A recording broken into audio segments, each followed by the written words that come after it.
ऊपर वाले, अब मैं क्या करूं? बारिश का मौसम बहुत करीब आ गया है। बारिश कभी भी शुरू हो सकती है, लेकिन मैंने तो अभी तक अपना पक्का घर नहीं बना पाया है और मैं तो अंडे भी देने वाली हूँ। अगर बारिश शुरू हो गई तो फिर मैं कहाँ जाऊंगी और कहाँ रहूंगी? रानू खुद से बात कर रही थी कि तभी वहाँ कालू कौवा आ जाता है। रानू, देखो कितना अच्छा मौसम है, चलो हम घूमने चलते हैं, बहुत मज़ा आ रहा है बाहर। नहीं कालू भैया, मैं नहीं जा सकती। मैं अंडे देने वाली हूँ, इसलिए बहुत परेशान हूँ। रानू, तुम अंडे देने वाली हो?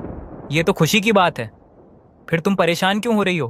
कालू भैया, मेरा घर बहुत कमजोर है और बारिश का मौसम बहुत करीब आ गया है। मेरा घर कभी भी टूट सकता है, इसलिए मैं परेशान हूँ। मैं अंडे भी देने वाली हूँ। अगर बारिश शुरू हो गई तो मैं अपने अंडों को लेकर कहाँ जाऊंगी? ये सुनकर कालू मन ही मन सोचने लगता है। अरे, कहीं ऐसा ना हो कि ये चिड़िया मुझसे अपने घर की मरम्मत करने को कह दे। मुझसे तो अपने घर की मरम्मत भी नहीं हो रही है। ऐसा करता हूँ, मैं यहाँ से चला जाता हूँ। चिड़िया, मैं जा रहा हूँ, मुझे एक जरूरी काम याद आ गया है। कालू कौवा वहाँ से चला जाता है। रानू इसी सोच में डूब जाती है। थोड़ी देर बाद बारिश शुरू हो जाती है। रानू का घोंसला हिलने लगता है। ये क्या? मेरा घर तो हिलने लगा है, कहीं ये टूट ना जाए। इससे पहले कि ये टूटे मुझे बाहर निकलना होगा, नहीं तो मैं इसमें दबकर मर जाऊंगी। अब तो मेरे पेट में भी दर्द होने लगा है, कहीं मैं यहीं अंडे ना दे दूं। मुझे जल्दी से बाहर जाना होगा। चिड़िया जैसे ही घोंसले से बाहर निकलती है, उसका घोंसला तेज हवा में उड़ जाता है। वो घबराकर कालू के घर की ओर भागती है। कालू भैया, दरवाजा खोलो। मैं रानू हूँ, जल्दी करो, बाहर बहुत जोरों की बारिश हो रही है। कालू दरवाजा खोलता है। हाँ रानू, बोलो क्या है? तुम इतनी तेज बारिश में अपना घर छोड़कर यहाँ क्यों आई हो? कालू भैया, इस तेज बारिश की वजह से मेरा घर टूट गया है। अब मैं कहाँ जाऊँगी? तो कृपया ये बारिश रुकने तक मुझे अपने घर में रहने दो। और वैसे भी मेरे पेट में बहुत दर्द हो रहा है, लगता है मैं अंडे देने वाली हूँ। कालू मन ही मन सोचने लगता है, अगर मैंने चिड़िया को घर के अंदर आने दिया तो ये यहीं अंडे दे देगी, और फिर जब तक इसके अंडों से बच्चे नहीं निकलेंगे ये जाएगी नहीं। ऊपर से मेरा घर भी कमज़ोर है, इससे अच्छा है कि मैं इसे मना ही कर दूं ताकि ये किसी और से मदद मांग ले। चिड़िया बहन, मेरा घर भी कमज़ोर है, तुम किसी और से मदद मांग लो। कालू दरवाजा बंद कर लेता है। चिड़िया उदास होकर सोचने लगती है, हे ऊपर वाले, अब मैं क्या करूं? कहाँ जाऊं? कौन मेरी मदद करेगा? अच्छा, मैं मिट्ठू तोते के घर चली जाती हूँ, वो मेरी मदद ज़रूर करेगा, क्योंकि मैंने भी तो उसकी कई बार मदद की है। चिड़िया तोते के घर जाती है और दरवाजा खटखटाती है। चिड़िया बहन, इतनी तेज बारिश में तुम यहाँ क्यों आई हो? तोते भैया, मेरा घर बारिश में टूट गया है, अब मैं कहाँ जाऊँ? कृपया मुझे बारिश रुकने तक अपने घर में रहने दो। चिड़िया बहन, मुझे माफ कर दो, मैं तुम्हारी मदद नहीं कर सकता। मेरा घर बहुत छोटा है और यहाँ मेरी पत्नी और मेरे 2 बच्चे भी रहते हैं। अगर मेरे घर में जगह होती तो मैं ज़रूर तुम्हारी मदद करता। तुम किसी और से मदद मांग लो। चिड़िया फिर कबूतर के घर जाती है। रानू, इतनी तेज बारिश में यहाँ क्यों आई हो? कबूतर भैया, मेरा घर टूट गया है और मेरे पास कोई जगह नहीं बची है। मैं अंडे भी देने वाली हूँ, कृपया बारिश रुकने तक मुझे अपने घर में रख लो। मेरा घर बहुत छोटा है, तुम आज की रात यहाँ रह सकती हो, लेकिन सुबह होते ही चली जाना। आपका बहुत बहुत धन्यवाद कबूतर भैया, कम से कम आज की रात तो मुझे रहने के लिए जगह मिल गई। रानू कबूतर के घर में चली जाती है। वो बहुत ज्यादा भीग चुकी थी, लेकिन वहाँ उसे गर्माहट महसूस हुई। वो आराम से सो जाती है। अगले दिन वो 2 अंडे दे देती है। अब मैं क्या करूं? ये बारिश तो रुकने का नाम ही नहीं ले रही है, और अब तो मैंने अंडे भी दे दिए हैं। मैं अपने अंडों को लेकर कहाँ जाऊं? लेकिन मुझे बाहर जाकर कोई नया बंदोबस्त करना ही होगा। चिड़िया अपने अंडों को लेकर बाहर निकलती है और एक डाल पर बैठकर सोचने लगती है। अगर सिर्फ बारिश होती तो शायद मेरा घर नहीं टूटता, लेकिन साथ में तेज हवाएं भी चल रही है। मैं किसान की पत्नी के घर जाती हूँ, वो हमेशा मेरी मदद करती है। इस बार भी वो मेरी मदद ज़रूर करेगी। ऐसा सोचकर चिड़िया अपने 2 अंडे लेकर किसान के घर जाती है और किसान की पत्नी को सारी बात बताती है। माँ जी, मेरा घर कमज़ोर होकर टूट गया है और जंगल के सारे पक्षियों के घर भी बहुत कमज़ोर है। जिस वजह से वे मुझे अपने घर में जगह नहीं दे रहे हैं। मैंने आज ही 2 अंडे भी दिए हैं। अगर मैं ऐसे ही बारिश में घूमती रहूंगी तो मेरे अंडे खराब हो जाएंगे। क्या आप मुझे अपने घर में बारिश रुकने तक जगह दोगी? चिड़िया रानी, मुझे माफ कर दो। मैं तुम्हें अपने घर में जगह नहीं दे सकती, क्योंकि मेरे पति ने तुम्हें देख लिया तो पिंजरे में बंद करके शहर में ले जाकर बेच देंगे। मैं नहीं चाहती कि वो तुमसे तुम्हारी आज़ादी छीन ले। कोई बात नहीं माँ जी, अब मैं यहाँ से चलती हूँ। हाँ चिड़िया रानी, ये लो, कुछ फल तुम रख लो। बारिश के मौसम में तुम्हें ये फल काम आएंगे। फिर चिड़िया अपने अंडे लेकर उदास मन से वहां से उड़ रही थी। उसे अब क्या करना है कुछ भी समझ में नहीं आ रहा था। तभी उसे इंसानों के बस्ती में कचरे की ढेर दिखाई देती है। वो टेंट को देखकर बहुत खुश हो जाती है। अरे वाह, इस कचरे में तो इंसानों के द्वारा फेंका गया टेंट है। क्यों ना मैं इस टेंट से घर बना लूं। बारिश रुकने तक मैं और मेरे अंडे इस टेंट के अंदर आराम से रह पाएंगे। और उस टेंट को अपने साथ जंगल ले जाती है। फिर वो जल्दी से उस टेंट को खोलकर अपने लिए घर बना लेती है। उस घर में बारिश का पानी बिल्कुल भी नहीं आ रहा था। अब चिड़िया और उसके अंडे उस घर में सुरक्षित थे। कालू कौवे का घर भी उस बारिश के वजह से टूट जाता है। तभी वो जगह की तलाश में चिड़िया के टेंट के घर के बाहर आकर बैठ जाता है। मुझे मेरी गलती की सज़ा मिल रही है। चिड़िया मेरी मदद मांगने आई थी, लेकिन मैंने उसकी मदद नहीं की, इसलिए भगवान ने मेरा भी घर तोड़ दिया। चिड़िया उसकी आवाज़ सुन लेती है। कालू भैया, आप मेरे इस टेंट के घर के अंदर आ जाओ। देखो, मैंने नया घर बनाया है।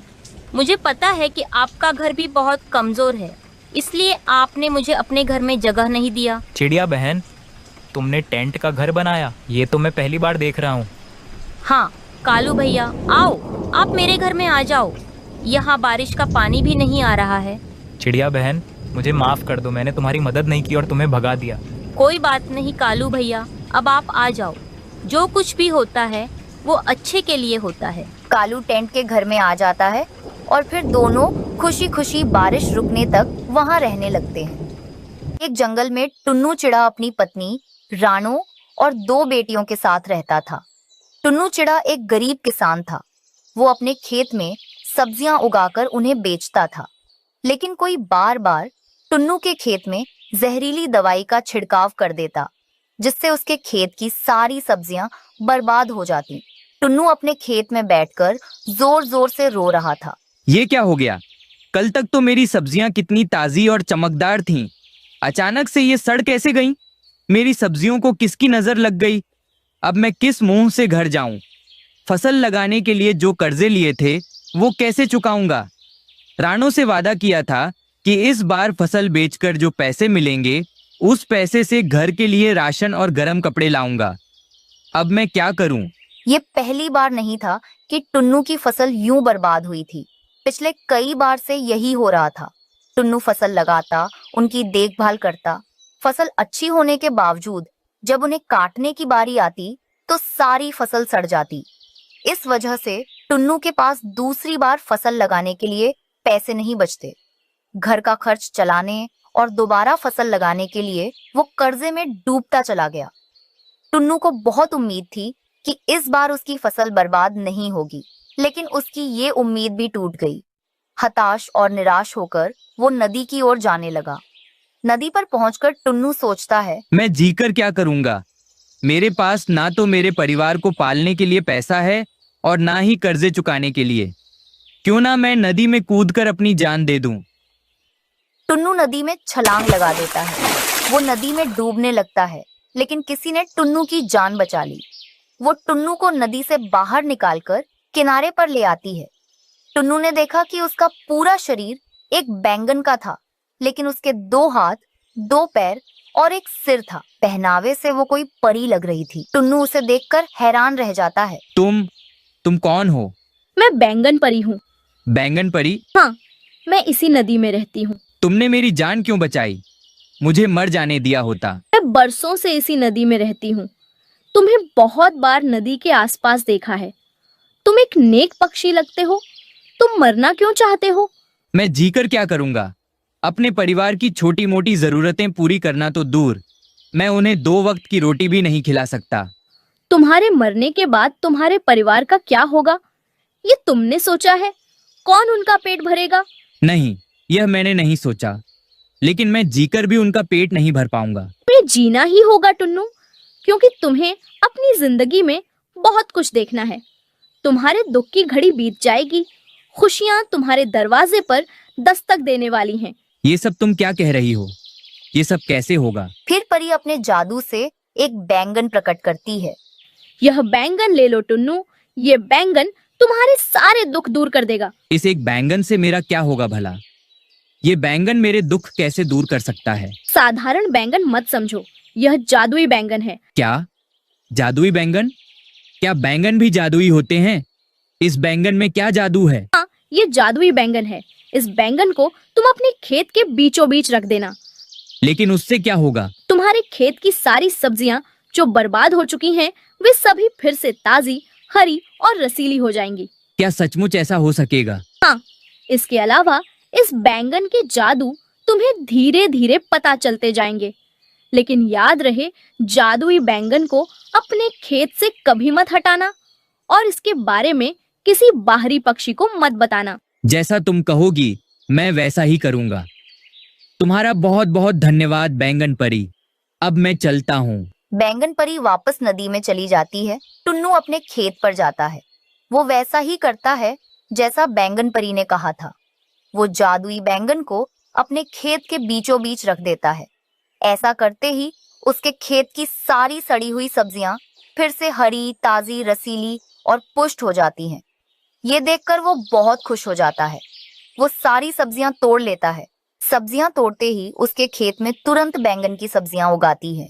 अरे वाह, बैंगन परी ने बिल्कुल सही कहा था। इस जादुई बैंगन के जादू की परतें धीरे धीरे खुल रही हैं। पहले इन सब्जियों को बेचकर आता हूँ, फिर बैंगन की सब्जियों को बेचूंगा। टुन्नू सारी सब्जियां लेकर बाजार जाता है और उन्हें बेच देता है। जो पैसे मिलते हैं उनसे वो खाने का सामान और सबके लिए गर्म कपड़े खरीदकर घर आता है। रानो, गुड़िया, छुटकी, अरे देखो मैं तुम लोगों के लिए क्या लाया हूँ। क्या लाए हो बाबा? अरे वाह, इतना सारा राशन! कितने दिनों बाद हम सब भरपूर पेट खाना खाने वाले हैं। टुन्नू जी, इतने पैसे आप कहाँ से ले आए? क्या हमारी सब्जियां इस बार बर्बाद नहीं हुई? बर्बाद तो हो गई थी, लेकिन फिर एक चमत्कार हुआ और सब ठीक हो गया। चमत्कार? कैसा चमत्कार? टुन्नू ने रानो को बैंगन परी वाली सारी बात बताई। लेकिन आपने सारे पैसे खर्च कर दिए। अब हम कालू कौवे का कर्जा कैसे चुकाएंगे? तुम चिंता क्यों करती हो? अभी हमारे खेत में बैंगन की फसल तैयार है। उन्हें बेचकर सारा कर्जा चुका दूंगा। वो तो ठीक है, लेकिन अगर फिर किसी ने हमारे खेत में जहरीली दवाई डाल दी और जादुई बैंगन सड़ गया, तो हम क्या करेंगे? इस बारे में तो मैंने सोचा ही नहीं। रात होने से पहले आप जादुई बैंगन को घर ले आना। लेकिन बैंगन परी ने जादुई बैंगन को खेत से हटाने के लिए मना किया है। हमें वही करना होगा जो बैंगन परी ने कहा है। ठीक है। नए कपड़े पाकर गुड़िया, छुटकी और रानो तीनों बहुत खुश थे। रानो, जल्दी से खाना बना दो, जोरों की भूख लगी है। खाना खाकर मैं खेत पर जाऊंगा। बैंगन की सब्जियां तोड़कर बाजार में बेच दूंगा। जो पैसे मिलेंगे उससे कालू का कर्जा चुका दूंगा। आप थोड़ी देर आराम कर लीजिए, मैं खाना बना देती हूँ। टुन्नू घोंसले में लेटकर आराम करने लगता है और रानो चिड़िया खाना बनाने लगती है। थोड़ी देर बाद खाना बन जाता है। चारों खाना खाते हैं, जिसके बाद टुन्नू अपने खेत पर चला जाता है। वहां जाकर वह बैंगन की सारी सब्जियां तोड़ लेता है। सब्जियां तोड़ते ही वहां फिर से वही बैंगन की सब्जियां उगाती हैं। मेरी तो लॉटरी लग गई। अब बार बार फसल लगानी भी नहीं पड़ेगी। वाह, मेरे जादुई बैंगन! वो तोड़े हुए सारे बैंगन बाजार में बेच देता है और पैसे लेकर कालू कौवे के पास जाता है। आओ टुन्नू, कहीं तुम्हारी सब्जियां फिर से बर्बाद तो नहीं हो गई? तुम कर्जा मांगने तो नहीं आए हो? नहीं कालू, आज मैं कर्जा मांगने नहीं, चुकाने आया हूँ। मेरी सब्जियां बर्बाद नहीं हुई। मैंने सारी सब्जियां बेच दी। आज मैं आपका कर्जा चुकाने आया हूँ। ये लीजिए आपके पैसे। कालू पैसे ले लेता है, लेकिन टुन्नू की बात सुनकर वो अचरज में पड़ जाता है। क्या बात है, तू तो बहुत चालाक बन रहा है टुन्नू। ये पैसे तो मूलधन है, सूद के पैसे कौन देगा? 6 महीने के सूद के हिसाब से मेरे 2000 रुपये और बनते हैं। चल निकाल 2000 रुपये। सूद के पैसे कालू, अभी मेरे पास 2,000 रुपये नहीं हैं, लेकिन मैं वादा करता हूँ कि कुछ दिनों में आपके सारे पैसे वापस कर दूंगा। कैसे वापस कर देगा भाई? अगर तेरी सब्जियां फिर से सड़ गईं तो? नहीं कालू, अब ऐसा नहीं होगा। मैं आपके पैसे जरूर दे दूंगा। ऐसा कहकर टुन्नू वहां से चला जाता है, लेकिन कालू कुछ सोचने लगता है। मैंने अपने हाथों से कल रात टुन्नू के खेत में जहरीली दवाई का छिड़काव किया था। सब्जियां मेरे सामने ही सड़ गई थी। फिर टुन्नू जो कह रहा है वो सच कैसे हो सकता है? दरअसल कालू ही टुन्नू के खेत में जहरीली दवाई का छिड़काव किया करता था, ताकि टुन्नू की सब्जियां सड़ जाएं और परेशान टुन्नू बार बार कालू से कर्ज लेता रहे। कालू ने सोचा कि कर्जा जब बहुत बढ़ जाएगा तो वह टुन्नू के खेत पर कब्जा कर लेगा। लेकिन आज जो हुआ उससे कालू को अपने नापाक मंसूबों पर पानी फिरता दिखाई दे रहा था। उस रात वो टुन्नू के खेत पर जाता है, जहां बैंगन की ताजी रसीली सब्जियां कालू को मुंह चिढ़ा रही थीं। एक ही दिन में टुन्नू के खेत में बैंगन की सब्जियां कैसे उगाई? जरूर इसने कोई जादू टोना किया है, लेकिन मेरा नाम भी कालू है। मैं इसकी सारी सब्जियां मिनटों में बर्बाद कर दूंगा। कालू बैंगन की सब्जियों पर जहरीली दवा का छिड़काव कर देता है, जिससे सब्जियां सड़ जाती हैं। कालू हंसने लगता है। कालू देखता है कि सारी सब्जियां फिर से हरी भरी और ताजी हो जाती हैं। ये क्या हो रहा है? सारी सब्जियां तो सड़ गई थीं, फिर ये फिर से हरी भरी कैसे हो रही हैं? वो बार बार जहरीली दवा का छिड़काव करता है, लेकिन सब्जियां फिर से हरी हो जाती हैं। कालू कौवा माचिस की तीली से जादुई बैंगन को जलाने की कोशिश करता है, लेकिन वो बैंगनों का कुछ बिगाड़ नहीं पाता है। तभी सारे बैंगन कालू से बातें करने लगते हैं। तुम थक गए होगे कालू, जाओ जाकर सो जाओ। ये देखकर कालू बहुत डर जाता है। कालू उल्टे पंख भागता है और कसम खाता है कि अब कभी किसी के खेत पर बुरी नजर नहीं डालेगा और ना किसी की सब्जियां बर्बाद करेगा। जादुई बैंगन के असर से टुन्नू का खेत हमेशा हरा भरा रहता। वो सब्जियां बेचकर कालू के सूद के पैसे चुकाने कालू के पास पहुंचा। नहीं टुन्नू, मुझसे हिसाब करने में गलती हुई। तुम्हारे सर पर मेरा कोई भी कर्जा बाकी नहीं है। ये पैसे तुम ही रख लो भाई। धन्यवाद कालू।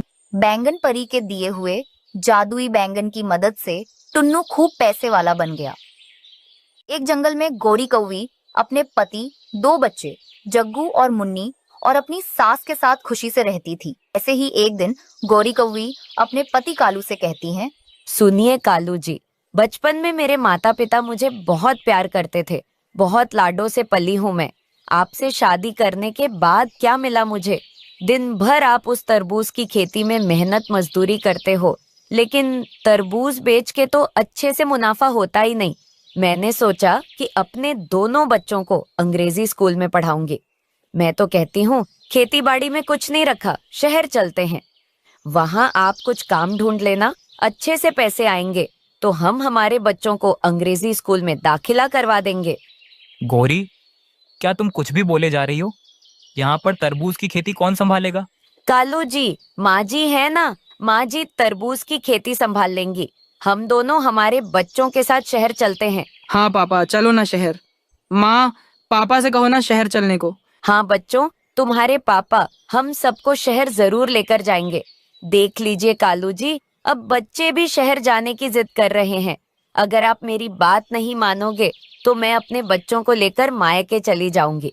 अच्छा गौरी, गुस्सा मत करो, मैं शहर जाने की तैयारियां करता हूँ। ये सुनकर गौरी कौवी बहुत खुश हो जाती है। दूसरी तरफ कालू की माँ ये बात जानकर रोने लग जाती है। कालू बेटा, इस दुनिया में मेरा तेरे सिवा और कोई नहीं है। मैं तेरे बिना कैसे रहूंगी? माँ, तुम चिंता मत करो, मैं तुमसे मिलने आता रहूंगा। दूसरे दिन कालू कौवा अपनी बीवी बच्चों को लेकर शहर चला जाता है। शहर जाकर कालू कौवा एक राशन की दुकान में काम ढूंढ लेता है और उसमें ही काम करने लगता है। मैंने बहुत कोशिश की शहर में काम ढूंढने की। आखिरकार मुझे एक राशन की दुकान में काम मिला। पापा, हम स्कूल कब जाएंगे? कई दिन हो गए हैं शहर आकर, लेकिन आपने तो अभी तक स्कूल में दाखिला नहीं करवाया। बच्चों, जैसे ही मेरी पगार बढ़ेगी मैं तुम दोनों का एडमिशन अंग्रेजी स्कूल में करवा दूंगा। तब तक तुम दोनों घर में ही पढ़ाई करना।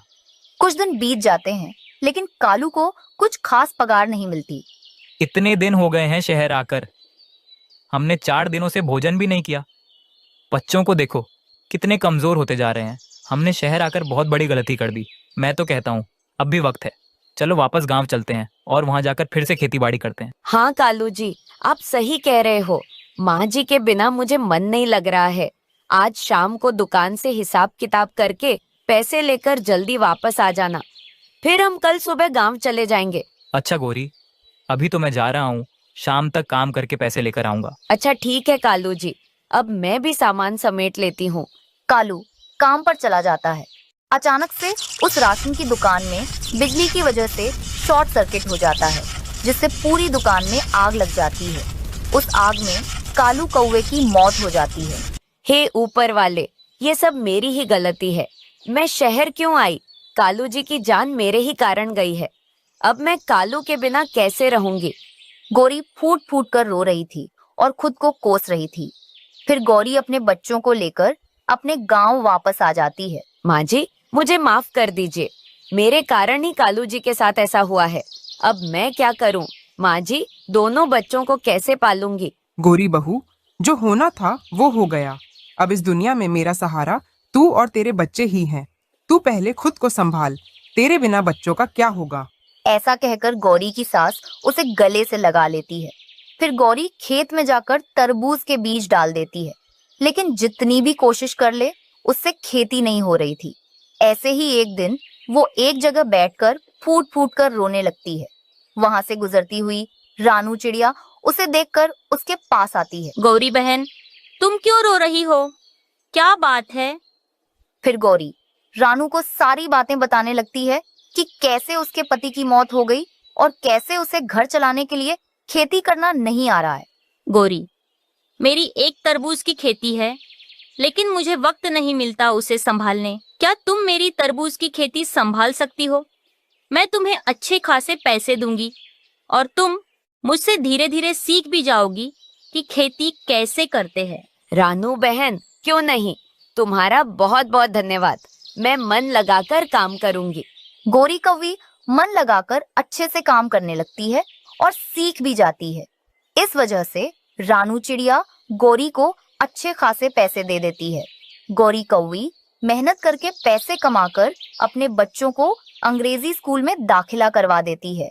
फिर अपनी सास और बच्चों का अच्छे से ध्यान रखते हुए उनके साथ आराम से रहने लगती है। मम्मा, मुझे बहुत भूख लगी है, जल्दी से कुछ खाने के लिए दो ना। बस थोड़ी देर और गुड़िया, मैं अब भी तुझे देती हूँ। आज मैं तेरे मनपसंद चावल की रोटी बना रही हूँ। वाओ मम्मा, चावल की रोटी, ये तो मेरे फेवरेट हैं। फिर तो मैं 2 रोटियां खाऊंगी। गुड़िया बेटी, 2 नहीं, तुम 3 चावल की रोटियां खा लेना।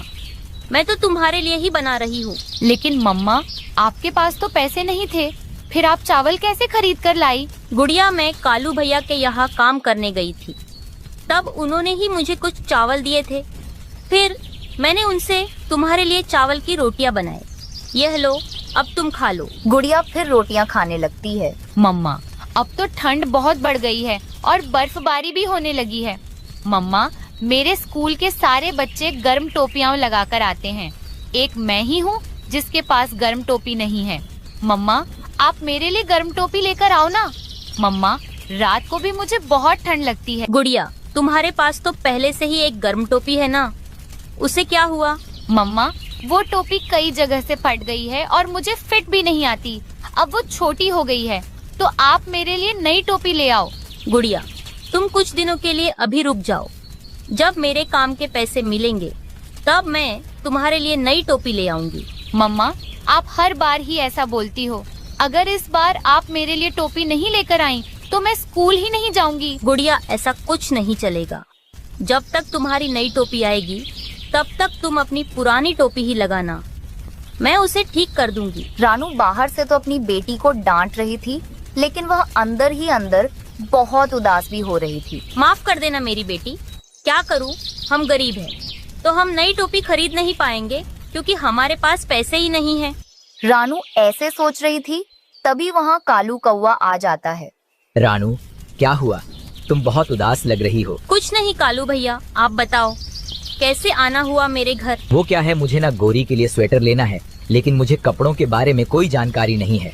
तो क्या तुम स्वेटर खरीदने में मेरी मदद कर सकती हो? हाँ कालू भैया, क्यों नहीं, चलो मैं चलती हूँ आपके साथ बाजार। रानू और कालू मिट्टू तोते के पास स्वेटर खरीदने आ जाते हैं। भैया, एक स्वेटर कितने रुपए का है? ले लीजिए बहन जी, बहुत अच्छा स्वेटर है, इसमें बिल्कुल भी ठंड नहीं लगेगी, सिर्फ 300 रुपए का है। एक ना कालू भैया, यह हरा वाला अच्छा लग रहा है ना, इसे ही ले लेते हैं। लेकिन भैया, पैसे जरा हिसाब से लगा लो, मैं सिर्फ 200 ही रुपए दूंगी। हाँ हाँ ठीक है बहन जी, ले लो, आप 200 ही दे देना। वो दोनों स्वेटर लेकर अपने अपने घर की तरफ चले जाते हैं। रानू अपने घर आ जाती है। मैं भी अपनी गुड़िया के लिए ऊन से एक सुंदर सी टोपी बनाऊंगी। यह कहकर रानू चिड़िया गोरी के घर की तरफ आती है और वहाँ आकर गोरी को आवाज लगाती है। गोरी बहन, अरे ओ गोरी बहन, दरवाजा खोलो, मैं हूँ रानू। रानू, तुम बताओ कैसे आना हुआ, तुम ठीक तो हो? हाँ हाँ गोरी बहन, मैं ठीक हूँ। वो क्या है ना, मेरी बेटी गुड़िया नई टोपी के लिए बहुत जिद कर रही है, तो मैंने सोचा मैं उसके लिए बना दूंगी। लेकिन मेरे पास ऊन नहीं है, तो मैं आपके पास चली आई। क्या आपके पास थोड़ी ऊन है? रानू, माफ करना, मेरे पास ऊन नहीं है, वरना मैं तुम्हें जरूर दे देती। ऐसा करो, तुम रानी चिड़िया के पास चली जाओ, उसके पास ऊन हमेशा होती है। रानू सीधी रानी के घर की तरफ आती है। रानी बहन, तुम्हारी तबीयत कैसी है? हाँ हाँ रानू, मैं अब ठीक हूँ, बताओ कैसे आना हुआ? रानी बहन, ठंड बहुत बढ़ गई है और गुड़िया टोपी के लिए जिद कर रही है। मैंने सोचा उसके लिए नई टोपी बुन दूं, लेकिन मेरे पास ऊन नहीं है। अगर तुम्हारे पास हो तो मुझे दे दो। हाँ हाँ रानू, मेरे पास ऊन तो है, पर उसके बदले तुम्हें मेरा एक काम करना होगा। हाँ बताइए ना रानी बहन, क्या काम है आपका? मेरी टोपी भी फट गई है, तो तुम मेरे लिए भी एक टोपी बुन देना। हाँ क्यों नहीं, मैं गुड़िया की टोपी के साथ साथ तुम्हारे लिए भी एक टोपी बना दूंगी। रानू ऊन लेकर घर आ जाती है और अपनी बेटी के लिए टोपी बनाने लगती है। वो अपनी बेटी की टोपी के साथ साथ रानी के लिए भी टोपी बना देती है। गुड़िया भी बाहर खेलने गई थी, तब तक रानू उसके लिए टोपी बनाकर एक गिफ्ट बॉक्स में पैक करके रख देती है। शाम तक गुड़िया खेलकर वापस आ जाती है तो वह उस गिफ्ट बॉक्स को देखती है। मम्मा, इस बॉक्स में क्या है, मैं खोल कर देख लूं? गुड़िया बेटी, खोल कर देख लो तुम इसे, क्योंकि यह गिफ्ट तुम्हारे लिए ही है। वाओ मम्मा, टोपी, यह तो बहुत सुंदर है। मेरी प्यारी मम्मा, आप बहुत अच्छी हो। लाओ गुड़िया, मैं तुम्हें यह टोपी पहना देती हूँ, तुम इसमें बहुत सुंदर लगोगी। रानू फिर अपनी बेटी को टोपी पहना देती है। वो उसमें बहुत अच्छी लग रही थी। मम्मा, मैं इसे अपने दोस्तों को दिखा कर आती हूँ, मेरी टोपी कितनी सुंदर है। गुड़िया जब तक वापस आती है तब तक मैं यह रानी की टोपी उसे दे आती हूँ।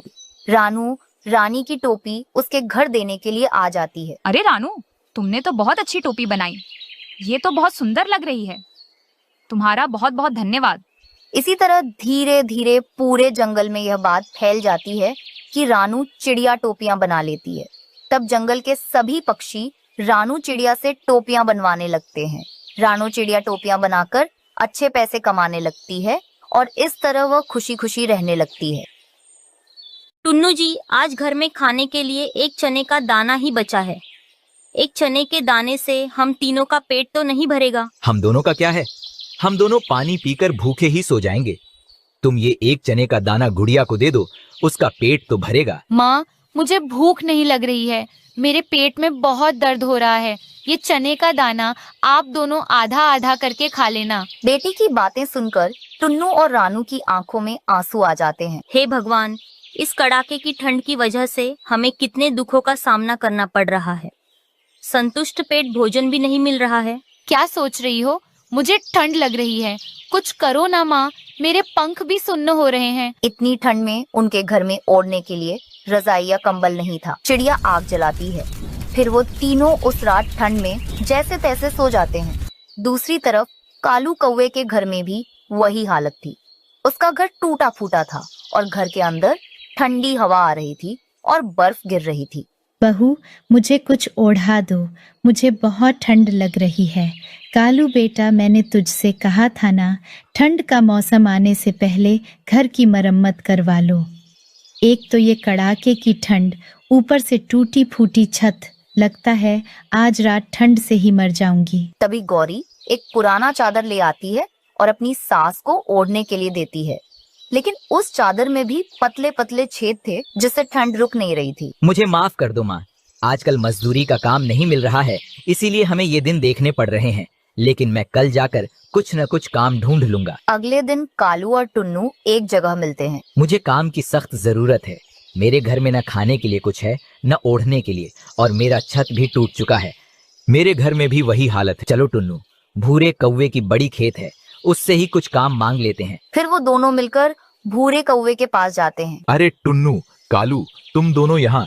माफ करना कालू, मेरे खेत में पहले ही कई सारे पक्षी काम कर रहे हैं, उन सब की दिहाड़ी देना ही मेरे